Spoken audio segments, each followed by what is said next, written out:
गौआ सहरिया बीचे पातर झिझिया बीचे बीचे लथरेला पनवे हो।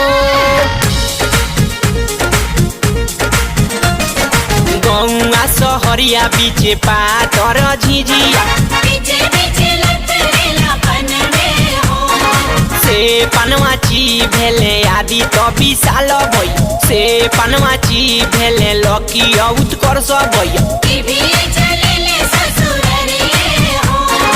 हंसी हंसी पूछेली भौजो हो कनियावा भौजो